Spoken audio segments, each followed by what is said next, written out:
Hello, good morning. Good morning. Good morning. As you know my name, I'm Tunji Sonyaolu. I'm a learner at ALX. I put in for data science, which is going to take me till next year, July.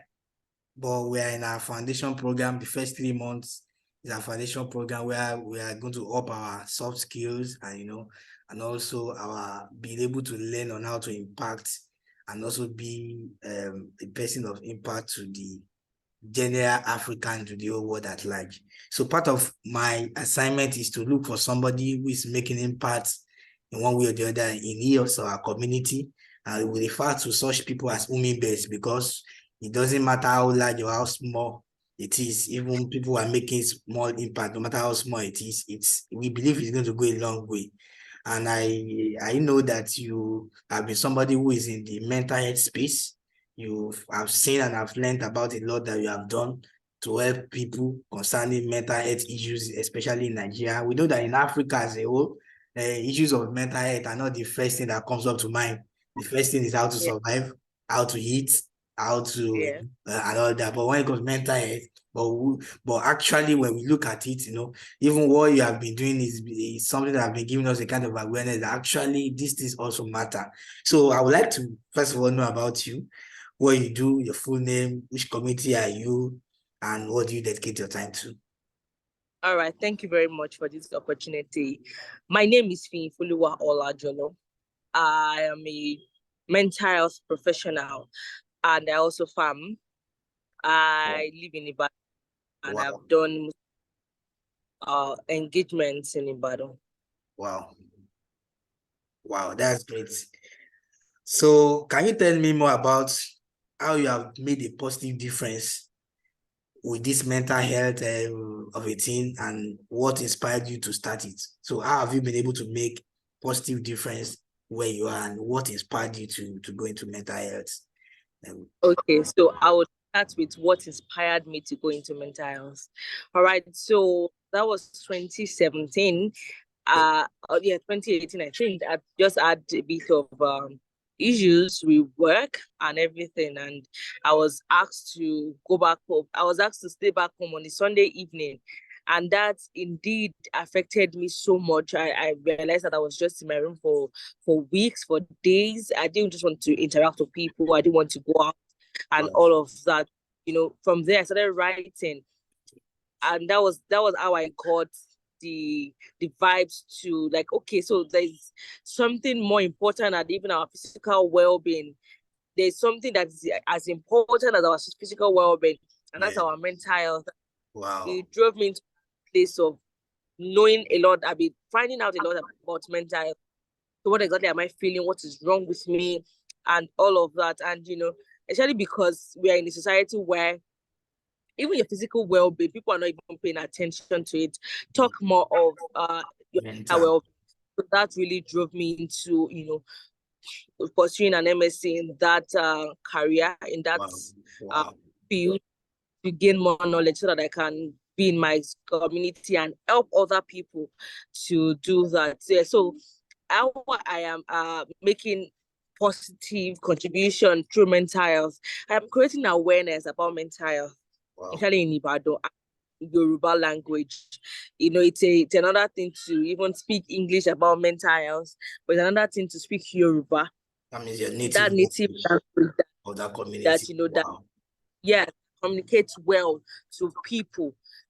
I've had a lot of trainings, speaking engagement and all of that, where I'd had to speak in Yoruba, and it really drove home the point. They're not just seeing it as mental health in Boni. They are seeing it as something that can also happen to us.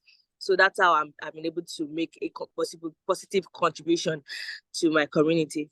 Okay, thank you very much for that. So my next question is, how have you, can you talk to me about one or two people that you've been able to affect, that came back to give you feedback, or maybe they were down after listening to your trainings, they were able to get this? Is there one or two or three people that you can mention? Yes, I've had a lot of positive feedbacks from my trainings, from seminars, and from my awareness campaign. I can remember vividly the training I had February this year. Somebody was in the room, and she was just really like shouting like, "Oh, you answered my questions.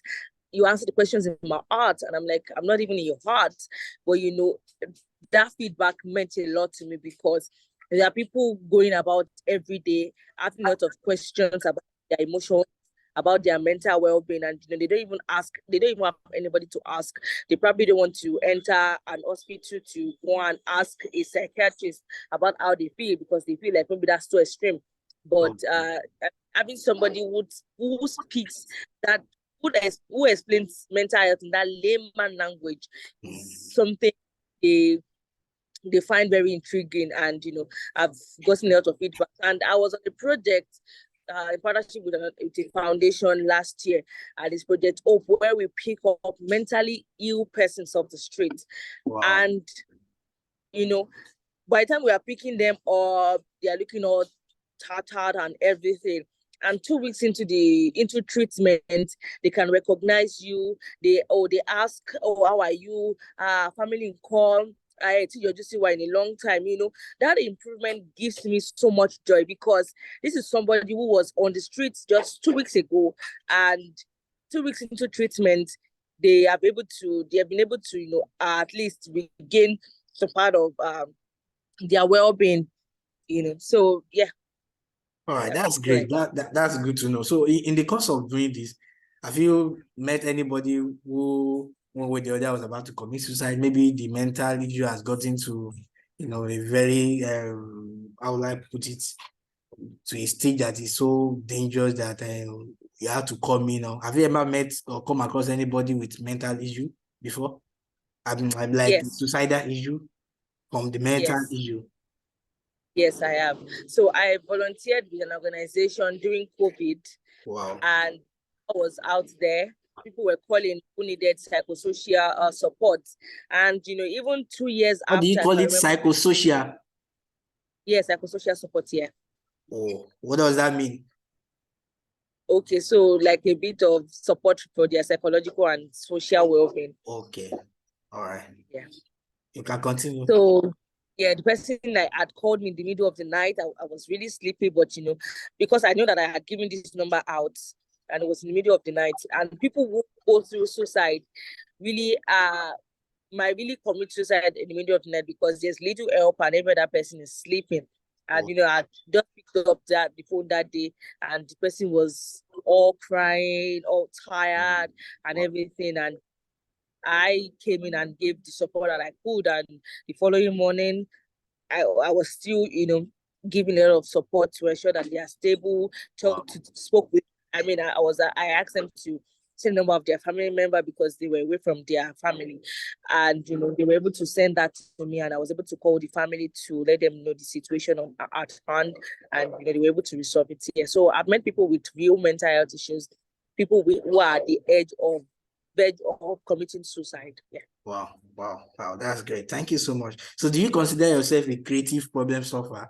So I put this to you because I also know that I'm aware of the fact that you are also a graduate of the PEF Foundation, to the Limelu Foundation, who have been giving grants before as an entrepreneur, as a leader, in your field and sphere of influence. So I'm asking, do you consider yourself a creative problem solver?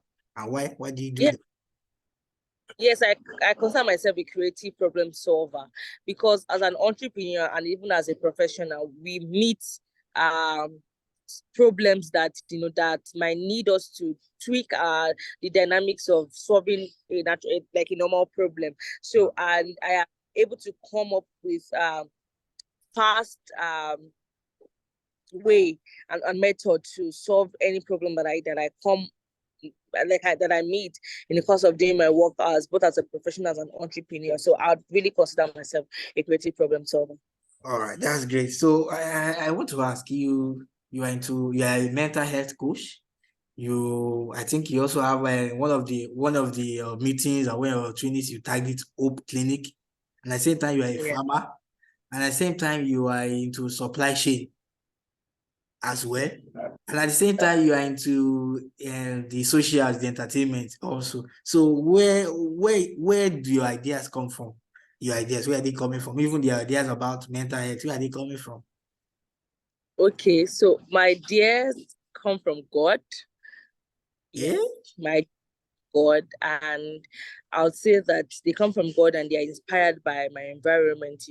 I could just really sit down, maybe be somewhere and people are really talking, and my mind is just going to that. This is a problem that needs to be solved. This is an issue that we need to tackle, and we need to solve. Yeah. So my inspiration comes from God, and I'm also inspired All by right. the environment. By the environment also. All right. So, some people, after trying some things and they see that the goings has gotten tough, they back off and they just lose hope. So, why do you keep going, and how do you stay positive even when it seems as if you are swimming against the tides? So, how do you stay positive? Why do you keep going?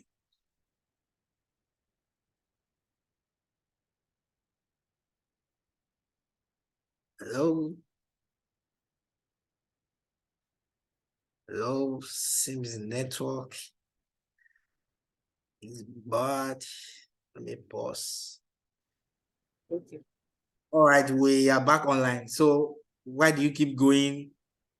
How do you stay positive? Okay, so why do I keep going? I keep going because, yes, there are a lot of problems to be solved, and there are a lot of people in their need of what I carry. I mean, sometimes it it's definitely a lot, because I mean, trying to solve problems that maybe a lot of people should have been solving, and the greater part of that responsibility is on you, because you solve that problem first, or you just want to go out to really solve that problem.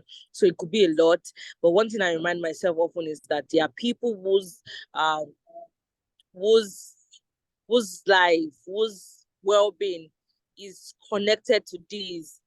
I mean, Wow. and how do I stay positive? Yes. So, but by times when I am down, I just really sit back and look at the positive feedbacks that I have gotten and try to encourage myself.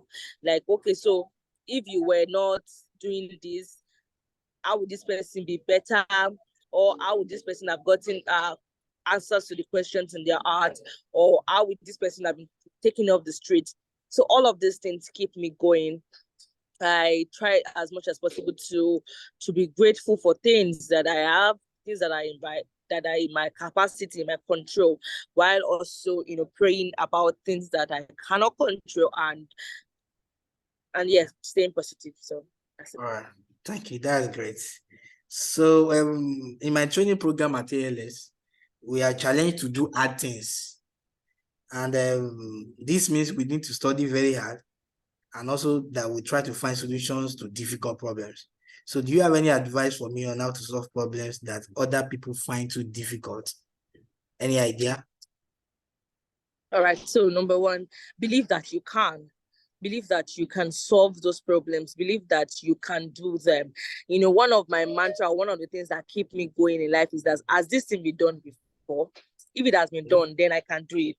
Wow. It really helps me. Yes, it helped me even during my final year project. I mean, I was in 400 level, and I was thinking project, project, project, project. But one thing I asked myself was, has people done this thing before? Have they done it? Have people done this thing before? Have they done it? Did they get through it? Definitely I will. And that was what kept me going, knowing that, okay, so know that yes, you can do it. If it has been done before, you can do it again. And even if it has not been done before, people have also done hard things. So you can leverage on their experiences, you can leverage on their feedbacks to ensure that you are doing, you can also do it. So believe that you can. Surround yourself with positive-minded people, not people who will tell you that, oh, that's too difficult. Why not stop it? Because the life is not for people who back off easily. It's for resilient people, because life itself presents to us challenges on a daily basis. So if you think that something is hard, even living life can also be really hard. So don't have the mindset that something is hard. If it has been done before, it can be done. And if it has not been done, know that some people have also done things that have not been done. They've entered new terrain that people have not explored before. And yes, they were able to conquer and get through life. So that's my advice for you. Thanks so much. So lastly, I know that your trainings and your awareness programs also cost money. Is it do you do it on your own, or you seek financial support from partnerships, or you want to start seeking, or you need partners to help you to be able to reach more people even in your community? So how is it like financially? Okay, so for now, I do most of the things from my own pocket, and with little support from maybe friends and families. But definitely, I am looking at getting partners. I am looking at getting people to partner with us, to support us, so that we can do much more. We can reach more persons. All right. Thank you so much for your time. I really appreciate this. So we've come to the end of the interview. So thank you for being a hummingbird for us to get inspiration from. So have a great day. Thank you. You too. Bye-bye. Bye.